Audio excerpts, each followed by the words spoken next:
See the pod from here. Yeah. Long distance pods. It's going to be a thing. Yeah.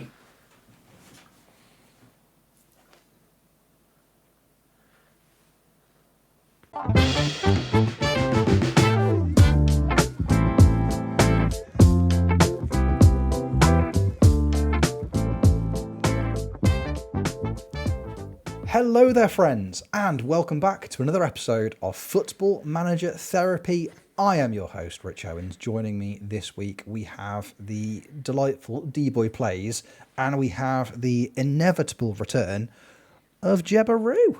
Hiya, Jeb. You right? I was just combing my beard and not getting the lip balm confused with the super glue. So yeah. I definitely misheard what you just said. I was combing my beard. This is Combing. combs. Yeah, video combs. They're like, ooh, it's got teeth. There you go. That's what combs have. Yeah. Yeah. But there we are. Yeah, I'm alright. Thanks. Good. Ever so nice to have you back, and thank you for combing your beard ready for the podcast, which some people can see you on, other people can't because they're listening rather than watching. Do both. Or one. Either or. Live your life. Not your dad. Can't make you do anything. D, how are you, Flower? You well? I'm very good. Thank you. I spent this last weekend doing a Lord of the Rings marathon. I watched all three films back to back to back. It was 14 hours. It was amazing, but I'm incredibly tired, and I got cramp in my leg as a result of sitting down for too long. So, Goodness. work that out. I can't. Yeah. It just reminded me of a conversation that I had this week about Gandalf and how I could potentially very easily cosplay as Gandalf. You could. I'm 40 years old. I've not got any grey hair. I've got like one white hair and a beard. But then I'd have to be Gandalf the Brown, and then that's a whole other problem going down. Crossing lines. Yeah, exactly. Yeah. So, Yeah. We don't need that. yeah, and I'm not dyeing my hair, so I'm not going to be Gandalf. There you go. just a bit of That's just to go all the way around. Not going to be Just Gandalf, a bit of talcum thanks. powder. Yeah. Bit of talcum powder might help. What, for Just sort of chafing? Chafing, Yes. lightening up the colour of the beard. Did Gandalf chafe quite a lot?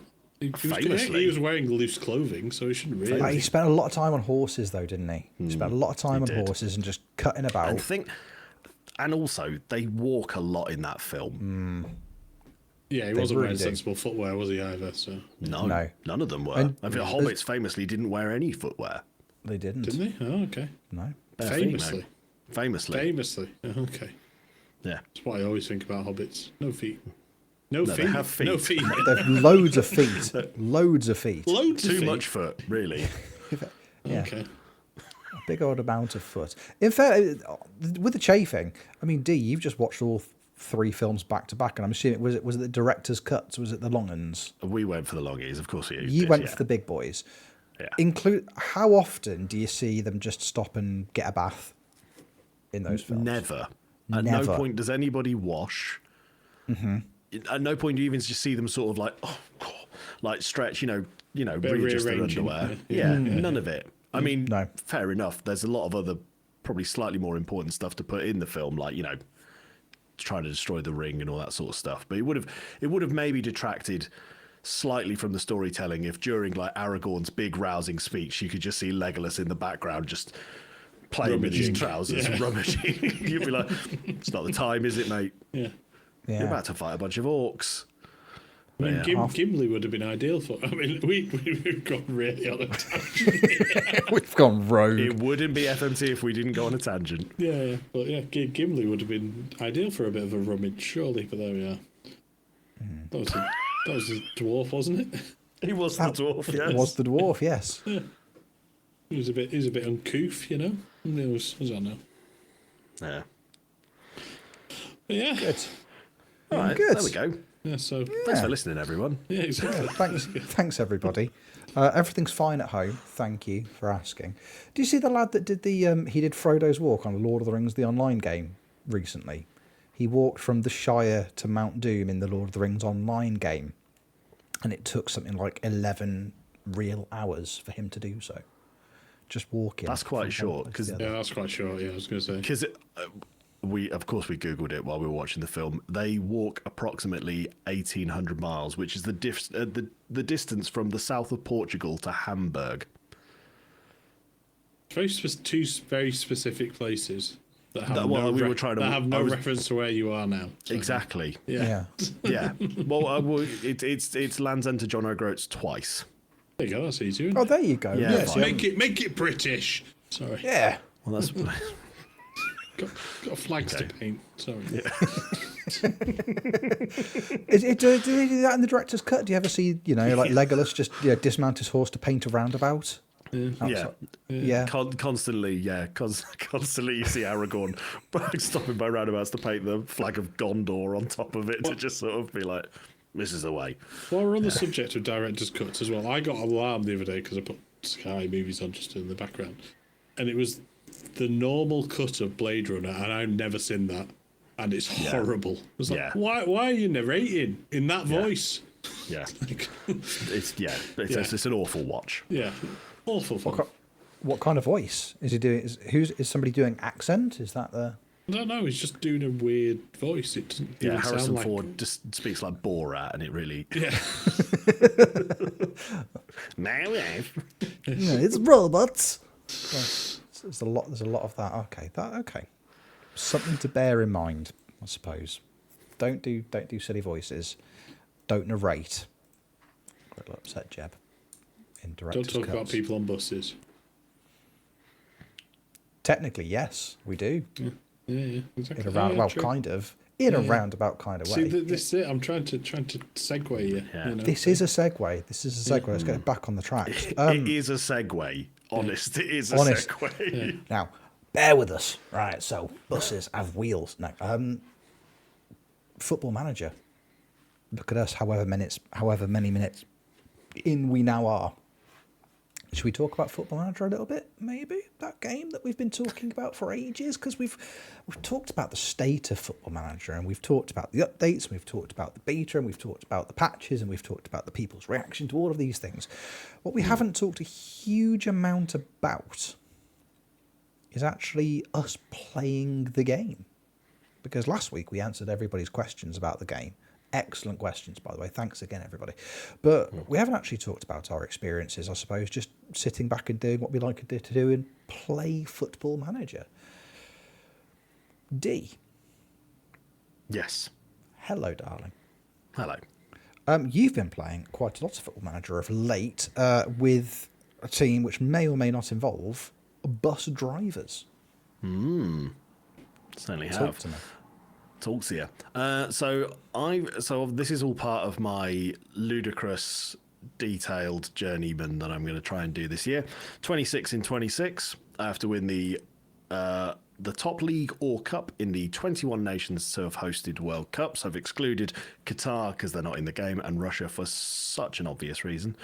As well as the 5 continental. So it's a pentagon with far too many steps. 21 plus 5, 26. In FM26, lovely stuff, and yeah, we've started off in the Chilean leagues, and we started off with a team called Santiago Morning, whose nickname is the Urban Bus Drivers. Now, I did put it up to chat. I put all of the teams in Chile that we could have been, because I did look to see which teams didn't have managers that would make sense as like a starting off point, and the fact that Santiago Morning were pipped for relegation and their nickname was the Urban Bus Drivers, I think that basically sold it to chat. Well, this is obviously the team for you, Dan.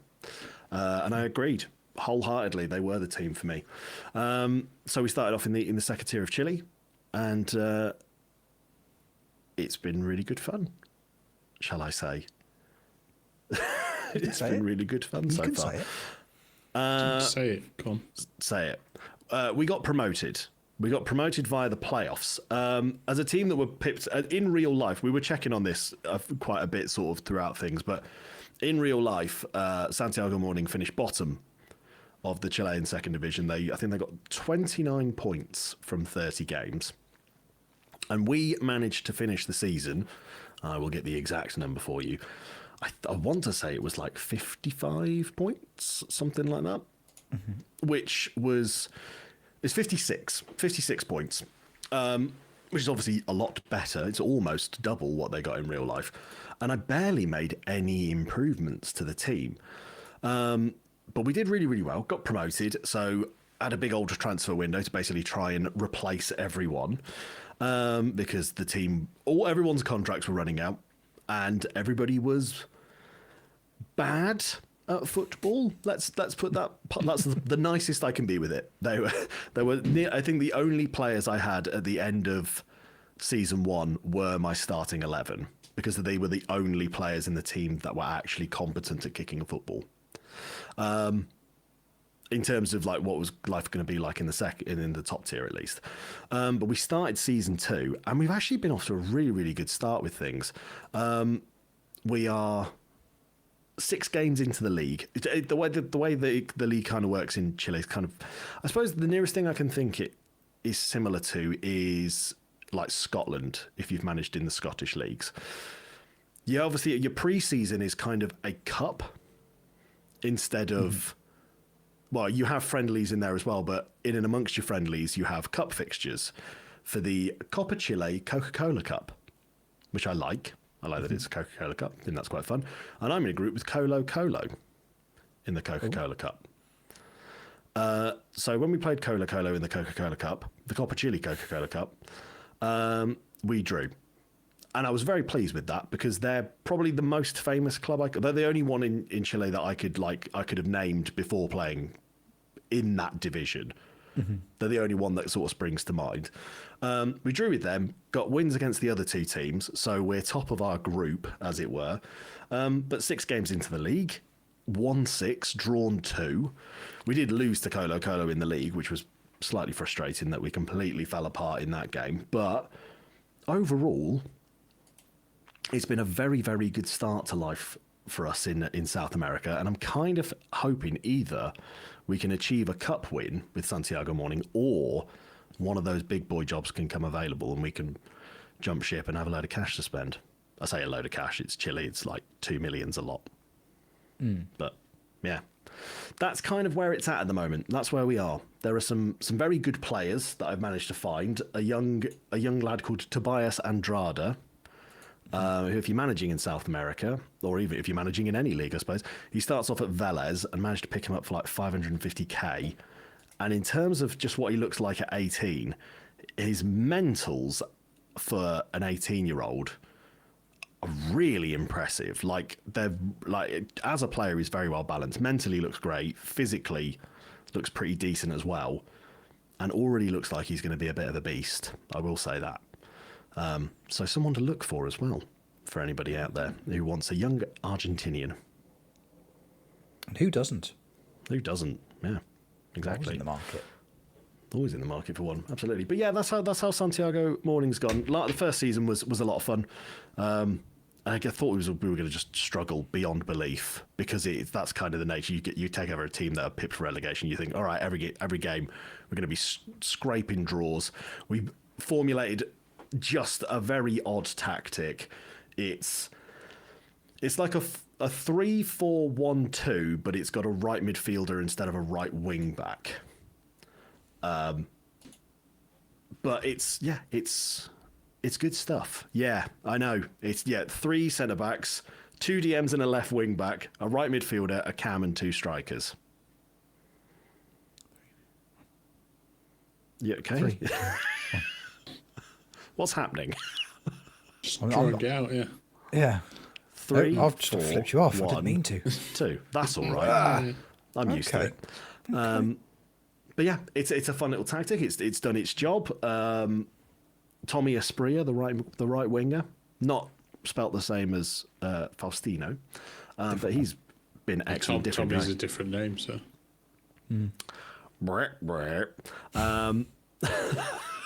But he's been very good, as have Vladimir Sid and Brian Taver, which I can't help but enjoy. 1, because of Brian. Hello, Brian. And 2, I just love that there's a Chilean man called Brian. What's not to enjoy about that? Absolutely. Ruiz, Costa Rica. Where was he from? Where was he from? Brian Ruiz. Yeah, we made that up. We made The that name fullback. up. He was he was Costa Rican. Yeah, it's Costa Rican. Yeah. There you go. Okay, so it is well, a normal-ish name in Central and South American teams, then I guess. Or is it? Or This is the thing. Maybe. Is it just two Bryans? These are two that spring to mind now. Two South American Bryans. Two Two whole ones, and they're both professional footballers. We did have a Byron as well at one point. Byron. Oh, nice. A Byron, yeah, which is fun. Was he a lord? No, he was a dreadful centre back. So I sold him. He wishes he was a lord. Yeah, no, he was god awful. But yeah, no, it's been a fun little start to the journey save. It's very early days. You don't want to make any calls too early, but I think we could have quite a fun time in Chile. It could be a good time for the bus drivers. Excellent We hope news. so. I mean, would you like to stay there if you could? Would you like to stay there and see the country out with the bus drivers? I mean, how many big teams are there that you would be tempted by if the jobs came up? It's a good question. I mean, as far as the teams in the top flight, the Campeonato, obviously, like I say, Colo, I feel like they are, the most well-known one, at least, because I feel like they were pretty dominant for quite a while.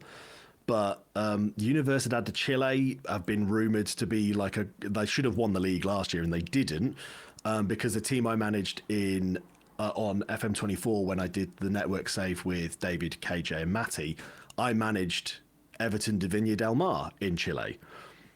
So that could be quite fun. You can see, there you go, you could do that for your save. For Everton, Liverpool-ish, right? Or Liverpool in Uruguay. Oh. There you go. Just thinking tangents for you. So I wouldn't mind going back to Everton. I think that could be quite fun.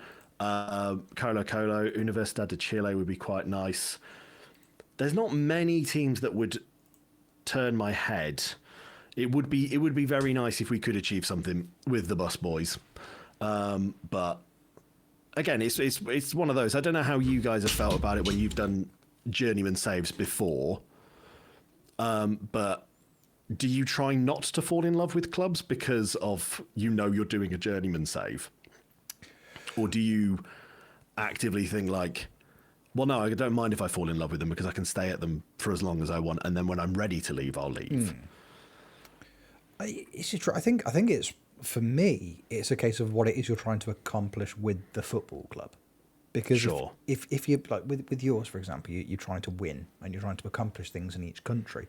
Sometimes, say, you've got the urban bus drivers, and if they're, pardon me, on a bit of a roll, because buses have wheels, if they're doing really well, and let's say a job like a Colo came up and they were really, really struggling in the league, is it in fact a bit of a step backwards to then go and take the Colo job if you've got a team that's performing better with a squad that you've built? It's a tricky one. It's a tricky one. In that scenario, I think it's one of those where you'd obviously, I feel personally I'd probably stick around. But if it was like, let's say end of this season, we've started well, we've got 12 points from 6 games. I'm not complaining at all. Let's say end of the season, we are slap bang mid-table. We finished like 10th or 8th, fine, whatever, something like that. And you're like, all right, fine. Obviously, some improvements to the team will help you do well. But let's say someone like a Colo or a Universidad de Chile finished second, sacked their manager, but they're in the Copa Libertadores, which is something I've got to try and also win on the save. They're a bigger team. They've got better finances. They've already got a stronger squad, technically. That's the sort of time where I'd be thinking, time to move club, because I'm also not allowed to leave the nation until I've achieved the thing I'm there for. That's another little rule, because when I was doing on the med, I'd find that I would jump ship sounds harsh, but I feel like I would say, like when I was in Italy, we got Lecce promoted to Serie A, and I feel like if I'd spent 5 or 6 seasons there, I feel like could have probably turned Lecce into something of like a challenger for the league. But we did 1 season in Serie A, and then I turned around and went, well, they cut my finances in half twice. I don't want to stay here. Don't want the hassle of this whilst trying to win all of these things. So it's one thing with a journeyman save that I still haven't quite haven't quite settled on how I'd want to approach. Would I want to see it out with one club, like first club you join, that's the club you try and achieve with your thing with? in this type of save, or is there is there frowned upon if I sort of let's say like eventually when I manage England, let's say the Baggies jobs comes up and they're in the Championship, and you'd be like, oh, would I be tempted to manage West Brom and try and win the Premier League or FA Cup with them? Or would it just make more sense to do it with, like, I don't know, Fulham, who might come available, are in the Prem, and with some small improvements with their Premier League money would probably actually be relatively achievable, Yeah. That's the thing. I mean, in that context, I mean, I think about one of the old Scandi Triple Crowns I did, and starting with Odd, and then moving to Rosenborg, who at the time were even worse than Odd were, and then I won it a season later.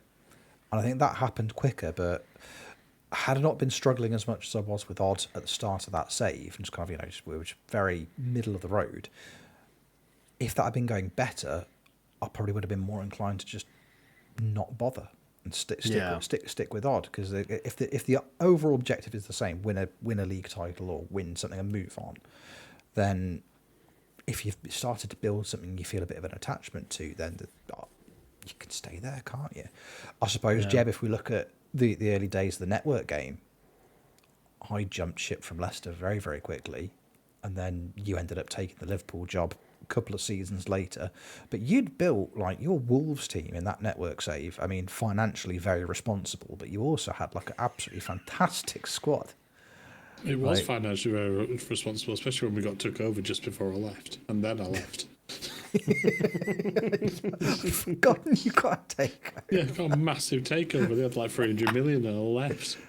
And Yeah, then you did. gave them more money when I was Liverpool because I bought all the players back. Mm-hmm. But yeah, it sometimes helps out that way. Mm. Yeah. Yeah. It's nice. It's nice. But yeah. Well, that's how life's currently going for me on the big old journeyman. Hopefully by next pod should be quite a good chunk way through the league, and maybe next time we have an update I'll have actually won a trophy in this save. Hey. Who knows? Might have got sacked and kicked out of Chile. Who knows? Imagine winning something. Yeah, God, Crazy. Don't do that as a pod. I think we discussed this. Yeah, it's not allowed to win things. No, we enjoy struggling. That's kind of who we are as people. We have a lovely old struggle and then fluke something after a period of time. That's who we are. We're not successful. I'm worried that I got all my fluking out in the first season, though. Like, blagged it. I was like, well, we're doing all right. Just keep going. Mm-hmm. And now I'm there's nothing like a very lucky first season, and then you get into season 2 and you go, oh no, this is you guys shouldn't be in this league. No. No, one of Mad's data, was it the 0304 season Mad did last year? Was it 03? 0708. 0708, sorry, yes. 0708. I did Sheffield Wednesday in the Championship and fluked promotion season 1 through the playoffs. I thought, it's great. Got into the Premier League, spent that promotion money, thought, it was just a team. The guy abandoned the save completely about 15 games into that second season. I think I was on 2 points. I was like, I don't want to anymore. Just closed the save down and never touched it again. I was like, this is a horrible business. I was convinced myself that no, I know what I'm doing, and this team is actually going to be okay. Then it was not. It was not in any stretch of the imagination ready for the Premier League. So yeah, but you've fluked. If you did all your fluking in the first season, it seems to be carrying on into the second because you're undefeated. 8 games in. Impressive. Undefeated in the cup. We have lost twice in the league, but yeah, the cup undefeated somewhere is fine. Just call it undefeated, undefeated. Yeah, undefeated with a very small asterisk. Absolutely. I've also played Football Manager. You have. I shock you all. I've played it. I'm playing it now. You were playing it while we were talking. I was doing a transfer window before we started recording, and I've still got things up on my screen. I keep looking at things. I'm doing my incredibly well thought out save, based, as we discussed before we started recording, how well thought out it was. You've got your next one lined up already as well, so that's fine. Yes, I have. Something to do with Broomful of Asher.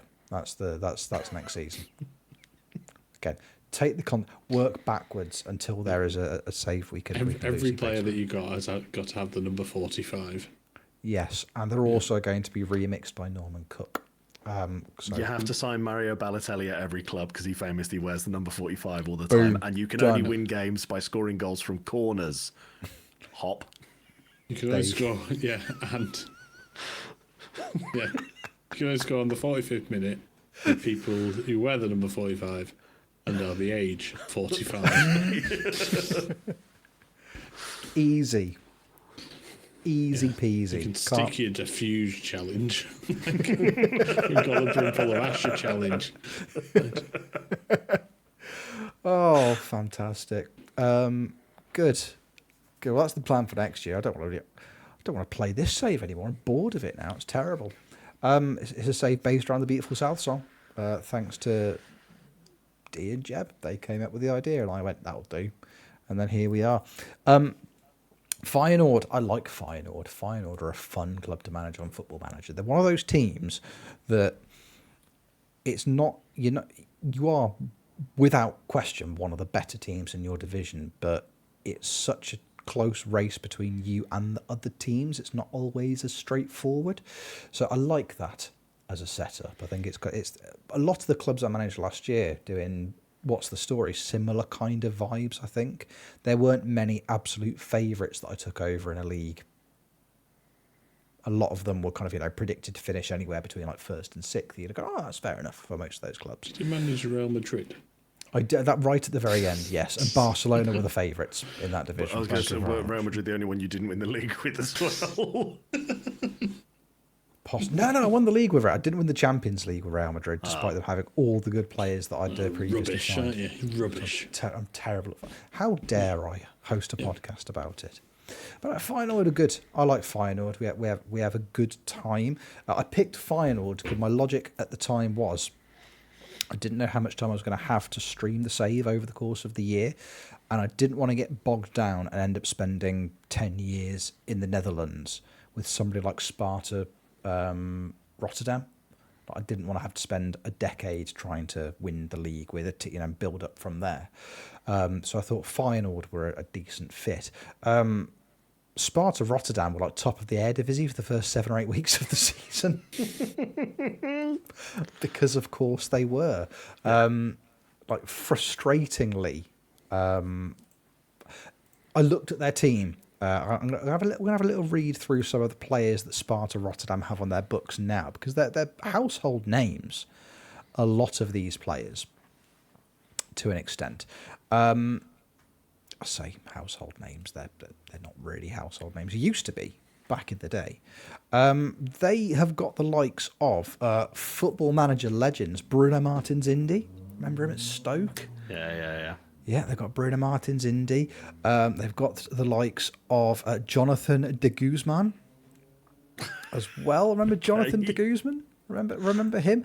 Possibly had a very brief spell at Swansea. Yeah, he did. Yeah. Couple of seasons on loan at Swansea. Before then moving to Napoli. Make that one make sense. Patrick van Arnholt as well. Like some absolute ballers from 5 or 6 years ago. And they've all just ended up at Sparta Rotterdam together. And they just went on an absolute tear. Like opening like a couple of months of the season. They beat pretty much everybody else. They're absolutely phenomenal. They're now sat in third. I'm in the middle of January and they're still third in the league, which is nothing short of incredible. But I know if I was in charge of them, we'd be in a significantly worse position. It's always one of those, isn't it? Yeah. But Feyenoord are great fun. Like you've got a little bit of a budget, you've got a few little commodities in there as well. So a lot of your players, your wage budget is small. I think the top earner I had wasn't loaned in was only on about £20,000 a week, which for a club that are in the Champions League really isn't a huge amount at all. I'm looking at one of my favourite screens. I know we talked about this last week. Goodness gracious me. The transfer history screen makes me very, very happy. Some lad called Hwang In-boom, Korean midfielder, who I hadn't really heard of. He's quite good. Off he went to Saudi Arabia for £44 million, and I felt really good about it. I was like, yeah, he can go there because I wanted £44 million. I thought I'd reinvented the wheel. I thought I'd uncovered an absolute gem. A striker called Franklino from FC Midtjylland. He's big. He's from Guinea-Bissau. He's absolutely wonderful. Friend of the pod, friend of the people, excellent shirt owner. Howie Rollo convinced me to sign him, despite a bit of a shaky scout report towards the end of the first transfer window. Gambled on him, and he's phenomenally good. He's one of those. I'm thinking, he's going to crop up in a lot of people's saves as the year goes on. He looks great, and I thought maybe I've uncovered a little bit of a gem here. And then for the next couple of streams, every time somebody came, you found Franklino? Yeah, I've signed him. Isn't he great? I'm like, good. Of course you have. Another streamer who signed Franklino. Another bloody Franklino streamer. Hey, who's he been watching? Who's he? So yeah, felt a little bit disheartened. I thought I'd done something good there. I thought I'd found somebody because I'd never bloody heard of him. But apparently everybody else has. So it's not just me. Not just me. But no, finally, it's good fun. Spent a little bit of money, brought a little bit of money back in. Currently sat second in the table halfway through my first season, which is very, very exciting. Made it through to the Champions League proper because last season in real life final finished third, which in the Netherlands means you go into the third round qualifying in the Champions League. So I beat Bran and rivals from last year, Benfica. They got slapped up as well, which is very exciting. Nice. And then you find yourself in the Champions League, and then you realise that everybody is significantly better at football than you. And I keep playing teams like Arsenal and Barcelona and Bayern Munich and Napoli, and they keep making me look really, really stupid. So that's been terrific fun. I've hit the issue now, though. Part of me wants to blame the UI for this, or shake your fist at the UI that everybody hates, despite me saying I really liked it last week and every other week since the game's come out. I hadn't realised that one of my best players and starting goalkeeper, Justin Bijlo, only had a year left on his deal. And he is now attracting interest from a lot of clubs in Saudi Arabia. And whilst none of them are bidding for him, he's like, well, there's interest from better clubs. I'm not going to sign your contract for you. So looks like I'm losing one of my trained at the club. One of my designated players for the Champions League and European registration reasons. Off he goes at the end of the season, unless a miracle happens. So that's a little bit frustrating, a little bit of an annoyance. But overall, very much like yourself, Dee, I'm having loads of fun. Really enjoying it. I've gone narrow, inspired by Jeb with his Brighton women's save. I've gone narrow. A lot of the players at the club lend themselves to it, and I'm having a really, really fun time doing it. Like 2 strikers is good. I like a 2-striker formation. Got Sam Steen. He's one of my best players. He just kind of sits very much like from Brighton. The really, really... Frank Kirby. Very much like Frank Kirby used to do at Brighton. Just sit behind the strikers and try and do assisting. So it's great. All in all, having a lovely time. Season 2, if I don't do a big old win this season, which you never know, Season 2 could be a bit rebuildy again, because with good players leaving, possibly on freeze, I haven't got... The one thing I don't have is I don't want to completely ruin the wage system, because at the moment it feels balanced, and having, sometimes when you look at your squad and you're like, oh yeah, here's my second choice left back and he's on 10 grand a week. How much is your first choice left back on? Oh, they're on 150,000 a week. You feel a little bit bad, don't you? So at the moment, everybody is on a quite, I think the wage structure is fairly similar across the board for everybody.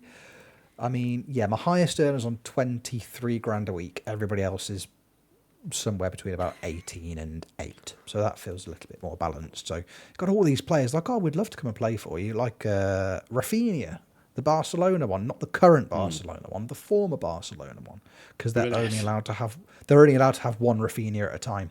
It's part of the La Liga rules. Rafinha with an F. Yes, Not that one. PH, yeah. Yes, thank you. Yeah, it's the yes. So it's the 97. That's why I had to leave. Couldn't do it on the back of the shirts. It was the 97th economic lever Barcelona had to pull. Signed a different one, spelt slightly differently. He wanted to come and play for me, but he wanted like 57 grand a week, and I'm not giving players. I'm not doubling my highest earner's wage for the sake of a squad player. So that makes it a little bit trickier in terms of attracting players into the club. But for the most part, I'm just really enjoying it, and I'm kind of like you were saying, I'm trying to focus on what's happening now rather than worrying about what happens next and where I go next and what I do next. So it's just head down, Feyenoord all the way until something good happens. Yeah, we can think about what happens next after that. But something changes the fortunes. Yes, I'm just looking at my team because you're talking about wage, balance, balancing the finances and being smart about it. Because it just made me think, I'm sure I'm spending like okay with my team. I think average is probably like a lot of the players I had last year. They're still on like sort of £100, £200, like 250. A couple of them, the better ones got offered them 480. And I was like, do you know what?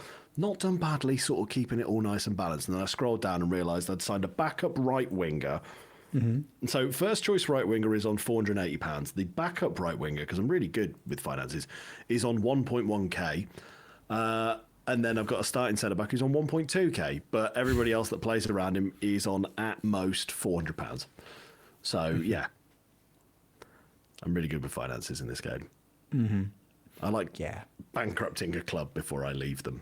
I think that's the only real way you should play the game. Scorched earth strategy. I think it's the only way to do it. It makes nothing so they can rebuild. Just destroy the bank account. Yeah, no more cash for you. So good. Yeah, I'm enjoying it. D, you're enjoying it. Jeb. Hello, darling. How are you, as you pointed out just before we started doing a record, you've not really played very much. I said we've been playing. It was the Royal. It wasn't a collective we. It was just a I've been busy with work. I had to look at Morecambe, but I don't know if that's got anything there on it. And then I don't know if the game's ready yet still. So Sure. Trying to come up with stuff and see where you go with it. Morecambe's a temptation. You could do a Your World. It's very similar to last year. If you do a Your World with Morecambe, it's like, well, here you go. Here's a squad with 6 players in. Have fun. It's like, you don't have a lot. Yeah, can go off there. What I have done, and this is the only just because of the various little bits that I've dug in, and I've just played a game while we've been chatting now anyway. But I've taken over Southampton because it's the only way you can manage RDF tactics, because he will not leave Southampton. He won't. And he won't even accept a promotion when you're at Southampton. I went to make him chief scout, and then you've got a whole save. Go, right, RDF is signing all of my players. Let's see what happens. But no, that didn't work. So I've gone to that. I've started, I think it's at the start of the the Women's Champions League. So you start in the middle of September, because that's about as close to it. I can probably get closer. So I started there. Your first game of that is against Portsmouth. So, oh wow, yeah, exactly. Nice easy start, and also you also got that Football Manager narrative, because Will Still, all of his qualifications came from Football Manager, famously. Like he was the Football Manager player that managed football teams. That's all he ever did. He never did any coaching badges. Remember that club in France? He got fined £400 million every single week. He managed them because he didn't have any qualifications. And they pointed it out, and then, oh no, wait up, he turned on everybody. He says, Football Managers for nerds. And pretty much that's what he said, wasn't it? Something along those lines. Pretty much exactly what he said, yes. Yeah, exactly, yeah. Didn't even go, I'm a nerd, but no, I don't play a nerd's game. And he almost just heel turned on all the Football Manager. But yeah, so he's left, obviously, in real life, because he's done terribly so far with Southampton. So it seemed like a natural place to go. And I was 1-0 down to a mistake, and we scored 2 in the last minute and won 2-1. So good start. It's a good start so far. Hooray! Yeah, I love this game. It's great. It is. It's a good game. It's a fun But game. there are things that I don't think people really. I know they've added some quality of life stuff like attribute colours, which people are questioning what colour they come up, but there are other attribute colours there. There's also, you can just turn off those transitions, which is beautiful. So none of the transitions between the menus, you can turn them off, all of them. Turn all of them off. So it's just, you click on the menu and it goes, right, there you go, there's a menu, rather than going, ooh, I'm going to fade out, I'm going to fade in again. Really quickly though, fade in, fade out, there you go, like that, yeah. So you can turn them off. There's bits like that you've discovered. But yeah, as a long-term save, I don't know where I'm going to go with it. Diffuse challenge is tempting, but I don't know if I want to do it in England. I don't know if I want to go elsewhere with it, so we'll see. So the diffuse challenges, you basically just take over the club that comes into the bottom division. You cannot leave them, ever. You're there for life. Until you get sacked, and then you take over the bottom club that comes in again, and again, Nice. and again, yeah. Round and round you go. So maybe that, but we'll see. We'll see. Well, you got nothing but time. You got time to make a choice. No rush, no pressure. We'll see. We'll see. Stress free. Exactly. Stress free. Yeah. Stress free. Stress. Super casual. No stress. Stress free. Yeah. Cool. Stop stressing. Jeb, stop I'm stressing. not, I am stopping stressing. It's fine. Calm But down. no, yeah. So I'll probably continue with Southampton for a little bit. I might actually have an update on it soon. Who knows? But yeah, hopefully Aaron comes round and starts talking to me in game. You know, like literally, you go in and you go, "Oh, do you want to be my new director of football?" No, I'm happy with the contract they've got. You sure? Like, Is it because he's just signed a contract? Yeah. 6 months in, you can make him do anything, Oh, basically. no, exactly. That's it. See if I can get on his favoured personnel list and then work from there. That's the way. That's the way in. Yeah. That's the move, I reckon. Yeah. Exactly. Yeah. Makes sense. Makes complete sense. And Well- then he'll get signed by Arsenal, and then that's it at the end of it. Oh, no, Don't yeah. see him yet. It's gone. Bye bye. I'm going to be their chief scout. Sorry, mate. Yeah. Yeah. That's how it works. That's exactly how it works. I mean, with the state of apparently network saves and online play is still a little bit ropey. I think I'm being polite there. It's not working, seems to be most of the feedback I've seen from people that are trying at the moment. So hopefully that's something that gets fixed in the not too distant future, because once Stakey has arrived and moved into his new place, which he is in the process of doing at the moment. Congratulations, Stakey. Very proud of you. Huge congrats. You know, the plan is to bring back the network save.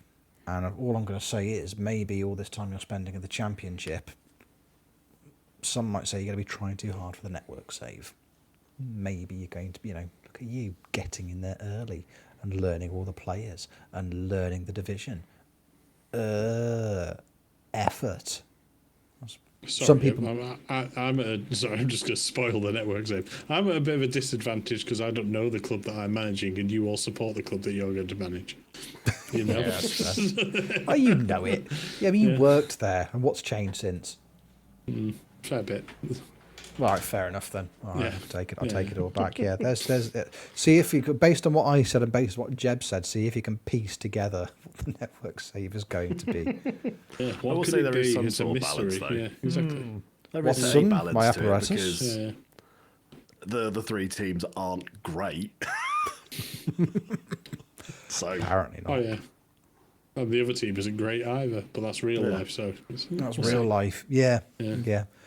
Although apparently most people I've talked to have told me that, again, read into this what you will, Sheffield Wednesday have a tendency to not get relegated in the first season when managed by Whoa! the Don't AI. give away the club names. It's fine. It's fine. I'll bleep it out later. Don't worry. Okay, I'll fair remember. enough, that's fine. Yeah.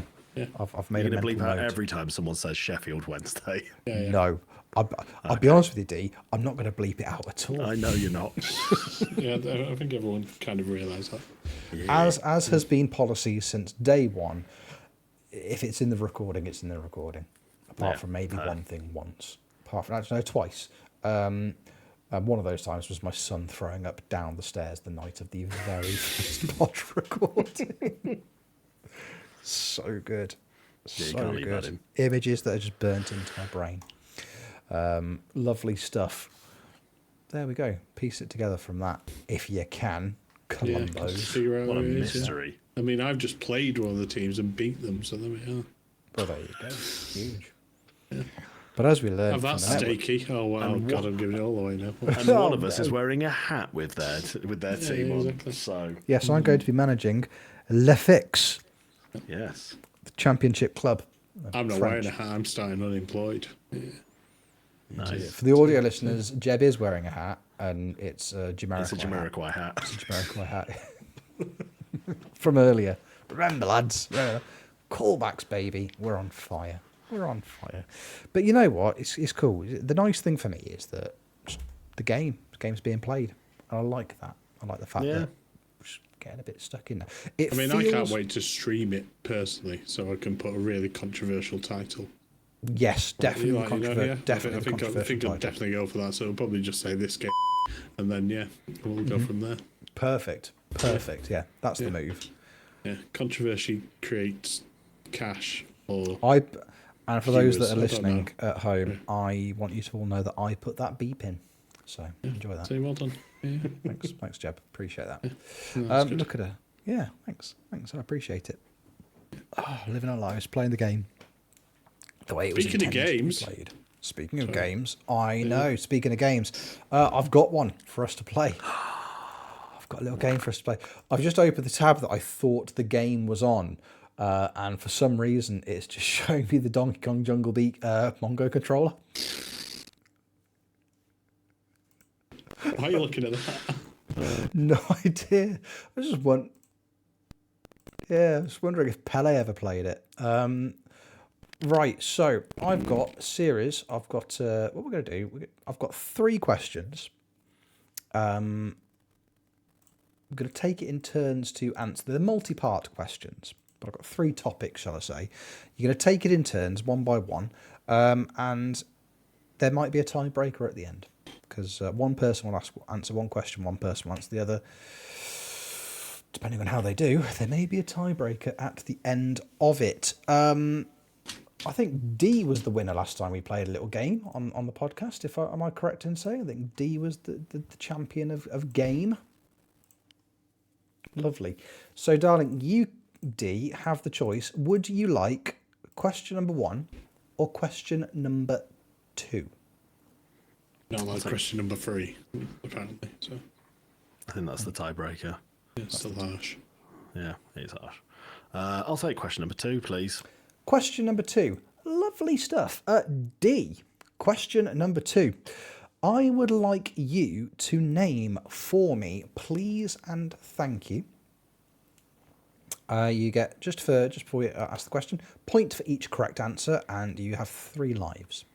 I'd like you to Okay. name me the five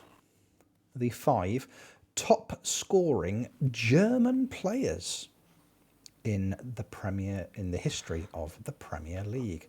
The 5 Okay. top scoring German I'm glad players that was in the history of the the Premier caveat League. of the Premier League. I thought you were going to say ever. and I Just would have out of been all knackered. of them. Just out of everybody ever. Every German ever. Every German ever. Okay, Premier League German goal scorers. Yes.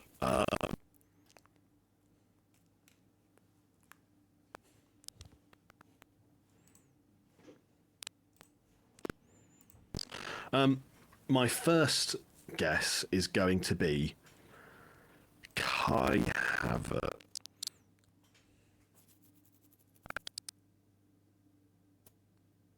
I'll tell you where they are positioned, but I won't give you how many goals they have scored. Kai. There. Thank you. Good. Thank you, Jeb, for being He's helpful. good like that, isn't he? He's a good boy. Kai Havertz is second on the list. Number 2. Oh, wow. Okay. That's the level. That's the level. That's the level. Oh, goodness. Part of me is thinking Werner, but then I don't remember Werner being particularly.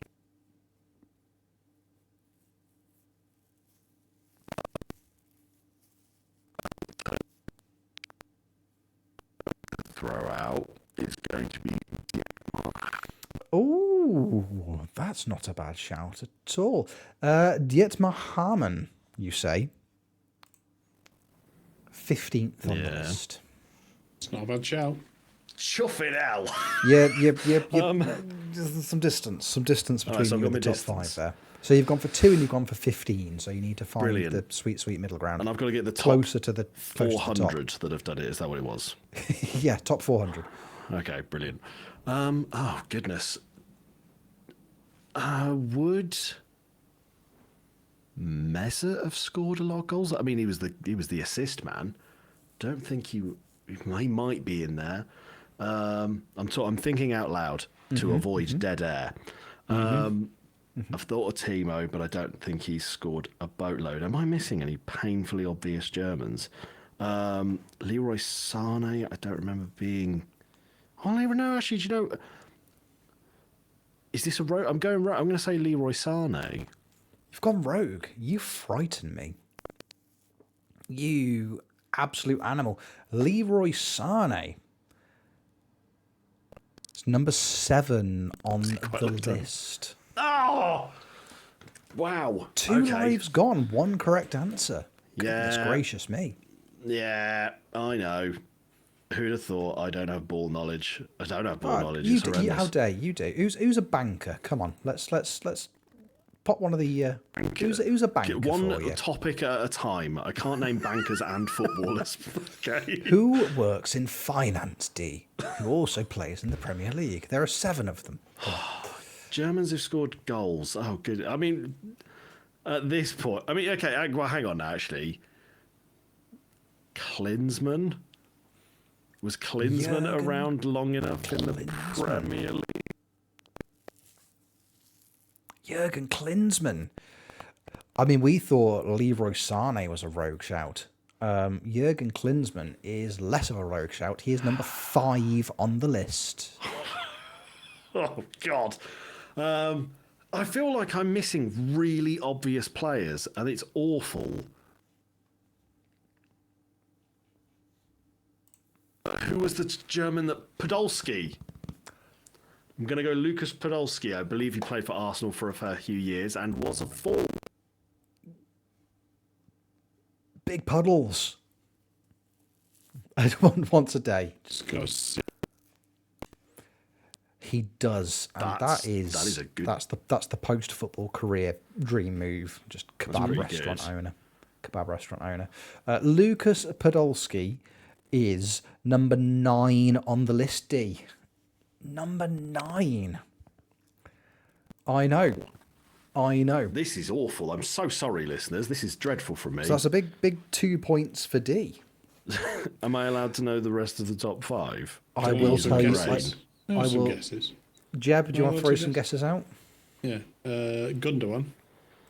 That's one guess. Balak. Balak is another guess. Yeah. Okay. Yeah, no. I'm going to do the top 5 momentarily, but I want to get. I'll let Jeb throw his guesses out there.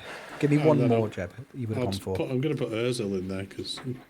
Yeah, they were ones that I was thinking of. But Yeah. I remember him being a goal scorer. So the mistake that you made, D, is that you were Yeah. thinking of forwards. Because it's You not must the tell me there's German someone forwards. like Per Mertesacker or someone like It's that. not the German forwards. So in number 5 was Jürgen Klinsmann, 29 goals. That was the level. That is a forward. However, the rest of these, Kai Havertz we've debated.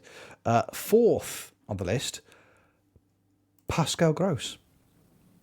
30 Premier League goals I don't for think Pascal. I would have ever got. I would have thought of that name in 100 guesses. 30 for Pascal. 3rd, Jeb, you would have got this one. Mesut Ozil, 33 goals for Mesut.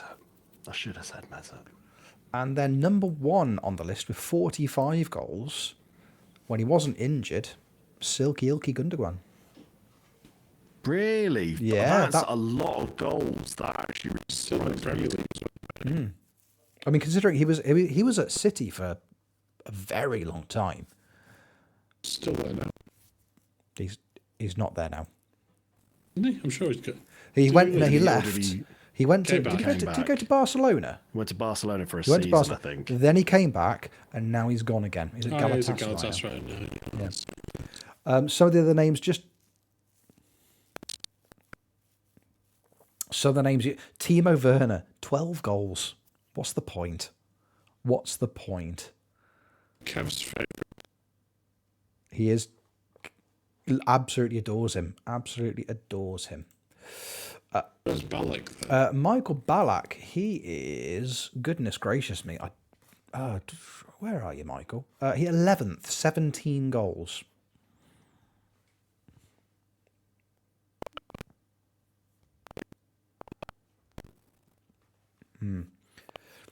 Leroy Sané was only 4.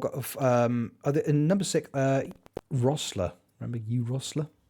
Uwe Rossler? You Rossler. No, you Rossler. You Rossler. Right, Jeb, your question. I'd like you to name for me, please. Now, the list that I have been given here only contains the top 5, so I don't have the same ranking system that we did for D. So I only have the top 5 available to me, but I would like you to name, if you would be so kind, please, identical format to D, the 5 Spanish players with the most assists in the Premier League. Ooh. Fabregas. Number 1 on the list. 1 for 1. David Silva. Number 2 on the list. He's Fucking cooking Kirk. with gas, isn't he? Look at him go. You just need one and you've won.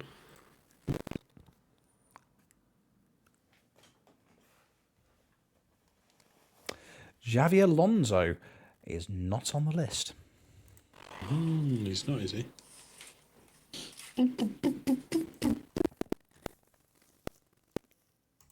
The thing is, I listened to the rest of his football today, the top 10 Spanish appearance makers in the Premier League. Like today.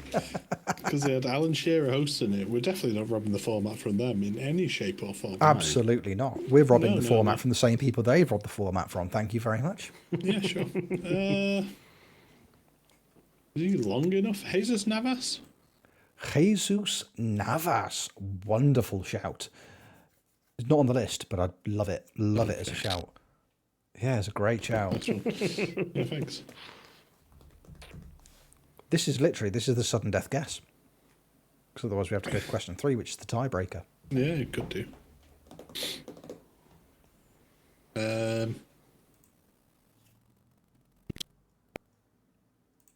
Let's do it, mate. Bellerin could be it there, but he's probably not. I was thinking midfielders.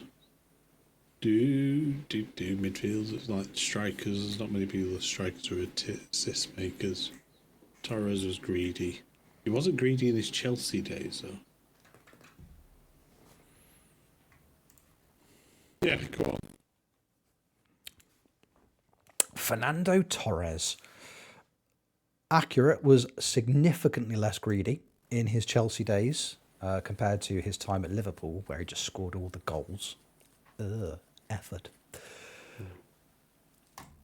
Too greedy to have made it onto this list, Jeb. Too greedy to have made it onto this list. We're going to go to the tiebreaker, but before we do you want to chuck any little guesses out there, D? Has Jeb had the opportunity?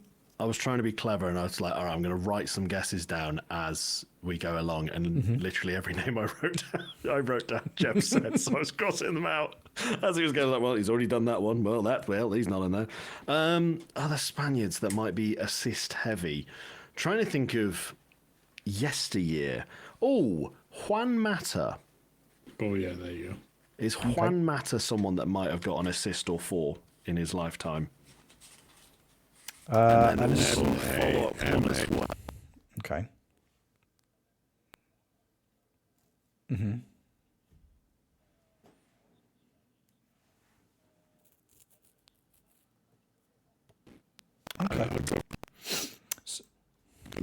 And a horrible Everton Spaniard. And the guy's hair's Mikel. never gone grey, much like me, Mikel Arteta.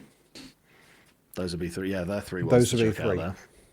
Okay, interesting. So the 3 you've chucked out there, Santi Cazorla, Mikel Arteta and Juan Mata.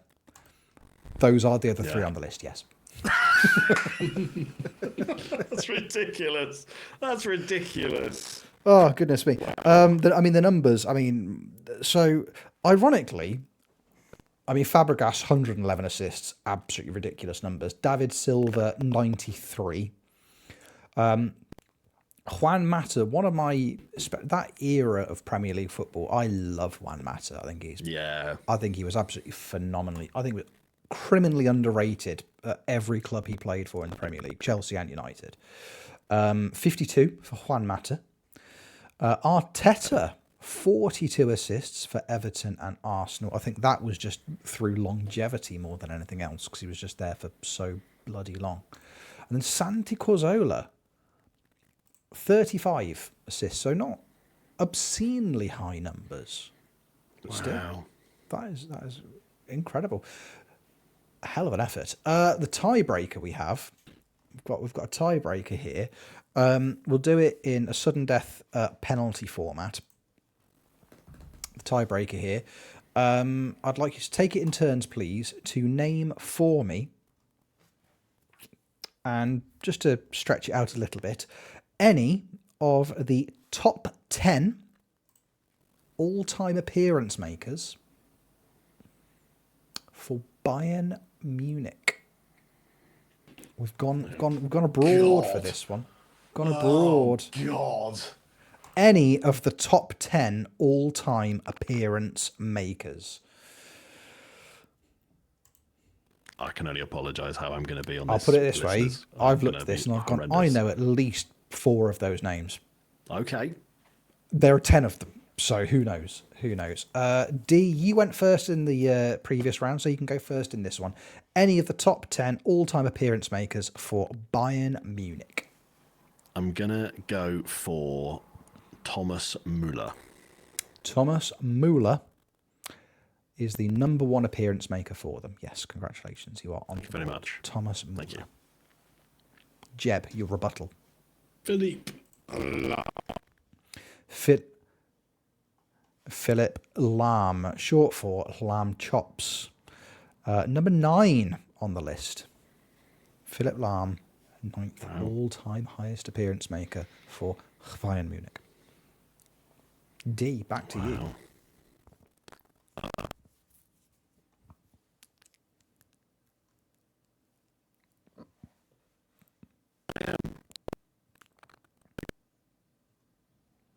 Manuel Neuer is number 6 on the list. Thank you. D, 2 for 2. Jeb, your rebuttal. Oliver Kahn. Oliver Kahn, another goalkeeper. Number 3 on the list. Number 3. Good. Very good. Now, we may be getting into the realm of me guessing that people...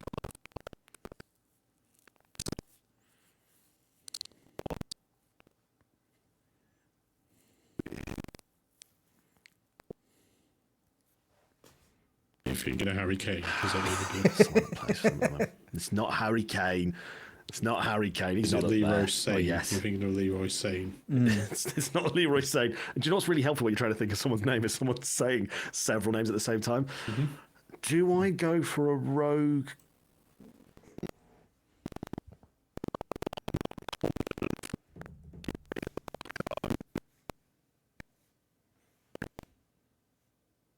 Franz de Kaiser, they used to call him. Not to his face. Franz Beckenbauer did play for them. He's number 5 on the list. He shoots. Oh, thank God. He scores. Jeb. In the sweeper position, yeah. Mm-hmm. Another Muller. He wasn't very good.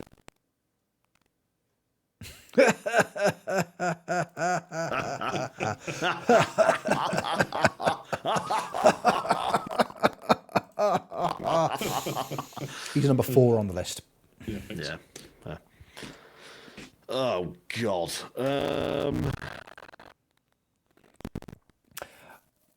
I will prefix this, but I'm going to prefix this by saying, fellas, if you get any of the remaining ones, oh my! I didn't think you were going to do this well. Okay. Best of luck.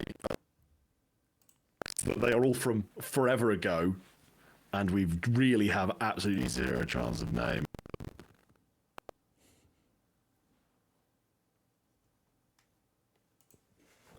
Which, I mean, my case is very true. Your words, Dave, your words.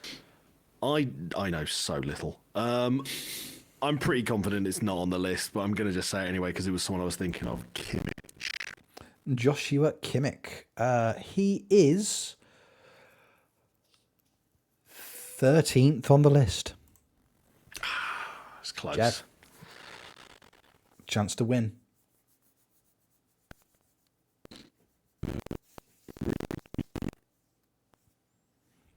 Rudi Voller. I don't know where you went.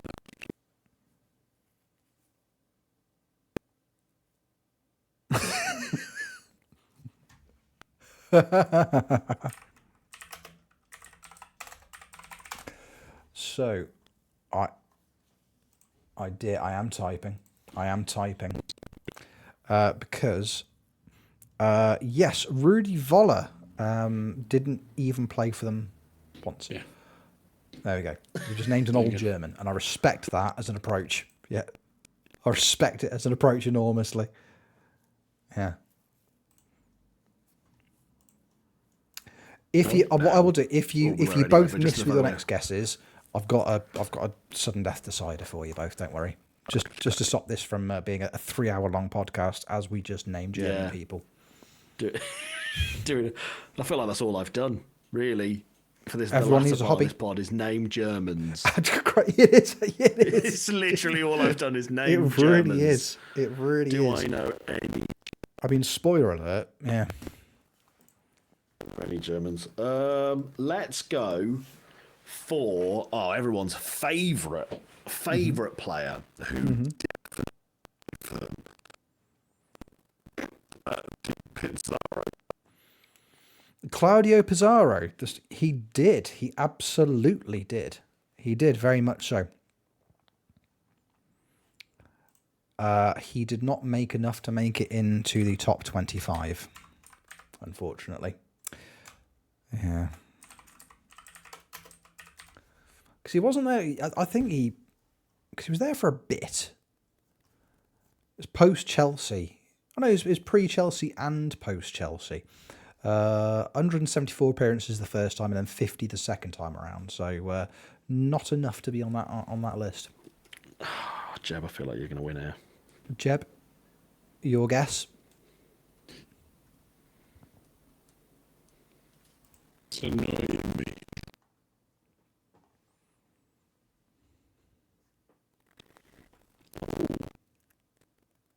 It was.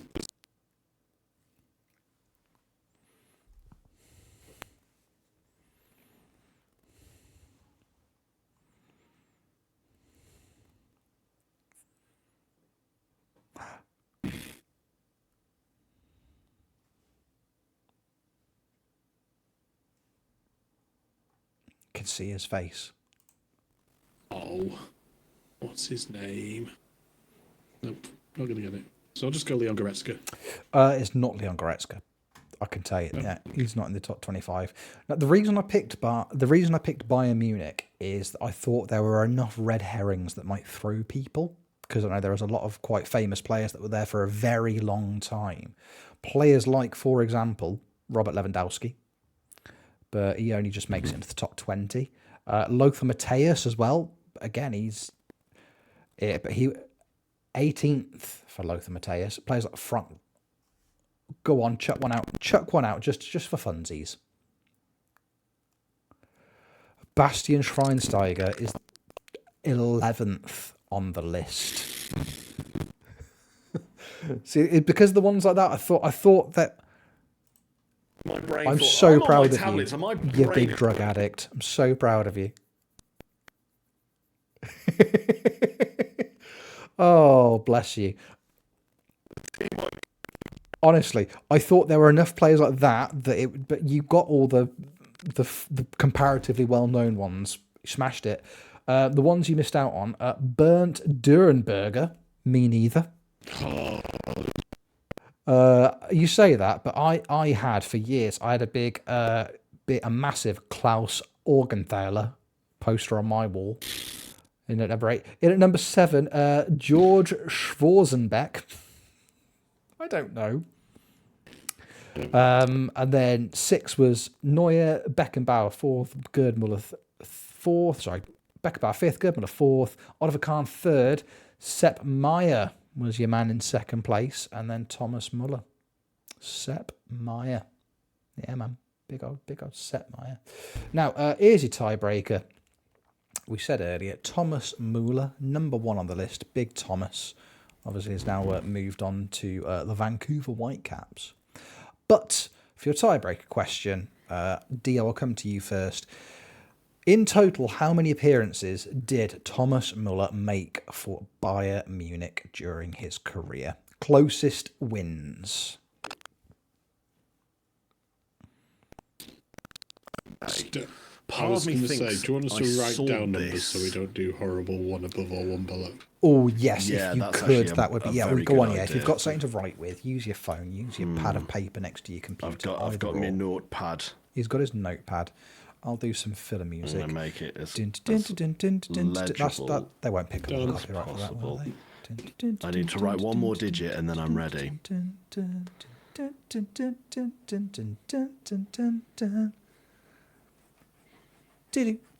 I've done it. I think I might know how many goals he scored, weirdly, because I'm sure they brought it up at the Club World Cup. Oh. Right Did you then. actually watch that? Sorry. I watched one Bayern game where he scored and they went, oh, and that marks Thomas Muller's goal. Right. Hold them up then, fellas. What have we got? D has written 507. Jeb, you have written 759. Goodness me. Goodness gracious me. No, fortunately, I really don't. Do you know what's incredible about that? Yeah. Jeb is 3 games off. 756 games for Thomas Muller. Wow. That is incredible. Wow, I'm massively underpitched. Wow. Although Really D, good. you 250 goals he scored for them. 250. He did, yeah.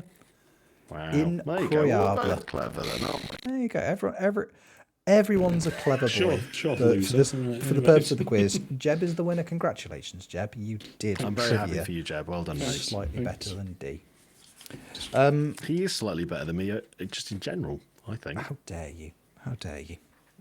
You're each Refuse. fantastic. You are each fantastic. We're better than rich, and that's all that matters. Oh, God, most things are, though. Let's not beat around the bush here. Most things are. Good. I think that's next week's quiz. Things that are better than me, and it's just pretty much anything. Getting away with parking on the double yellow lines outside the chippy, exponentially better than me. I live for it. I live for the thrill. Lads, that feels very much like a podcast to me after we've talked about Football Manager and other things and done some quizzing. Feels quite podcasty to me. If I'm Very honest with poddy. you. Yeah, it feels quite podsy. Before we start to wrap things up, though, D, I'll come to you first. If people would like to watch you on the internet with the Urban Bus Drivers, which is a football team, and not your hip hop group. God, that was proper dad, wasn't it? It's a hip hop group. They do rapping. They do street. Hippity hop. Yeah. Rap do the hip- band. Do you have a ghetto blaster? If they want to find you making hip hop or playing Football Manager, where can they find you doing either of those things? They Did should do do so. hip hop this week. I'm not doing any hip hop. Yeah, I'm not doing any hip hop for a while. Oh, I did do hip hop actually. That's a good point. Yeah, I did. Yeah. Check There out you the go. shorts on FMT. There you go. Yeah. You can see me over on twitch.tv/dboyplays doing all that fun. Super duper. Jeb, where can people find you? If they can't find you personally, you've just mentioned it. Your stupendous short that you put out on the FMT YouTube earlier today. Mwah. Chef's kiss. Where can they find you doing stuff, and where can they find other things? Twitch.tv/Jebaroo, maybe. Also, Lovely. like and subscribe this thing wherever you listen to it or watching it. Do it now. Do it. Now. Do it Come on. immediately. Come on. Dare you. Come on We are now. not a million miles away from 500 subscribers, and when we get to 500 subscribers, we can start doing more stuff with the podcast. So go on, tell a friend. There you go. Tell a, and they'll tell a friend, and then they'll tell a friend. Yeah. That's 3 people. Need more of the. Yeah, we need at least like 3. 3 people. 3 minimum. Yeah. 3 minimum. Yeah. Do that, please, and thank you. I'm over at Twitch. Whoa. What? Sorry. What about you, Rich? Where can they find you? There you go. Come on, you got to do Actually, the, you got to do the change. pattern. I've changed my mind. It's none of your business. Good. Twitch.tv/Richard.Owens, according to Colin Palmer. And who am I to correct him? Good. Twitch.tv/Rich Owens FM. Streaming. I've probably streamed more in the last 2 weeks than I have in the last 6 months, and it's been really nice. I've liked it. I've missed it. It's been a good time. I've enjoyed it. So come and watch me enjoying it until I don't. There you go. There's the offer. I can't really say much fairer than that, can we? Fellas, it's been an absolute pleasure tonight, as always. Thank you both for coming and hanging out with me. And thank you, the audience, the viewer, the listener, however you are consuming this podcast. We appreciate you enormously. Yes, you. I'm only talking to you now. Nobody else listen. It's just us here now. It's just me and you. You're great. Thank you for listening. Appreciate you enormously. That wraps up another episode of Football Manager Therapy. We will see you on the next one. But until then, take care. I love you lots. Bye!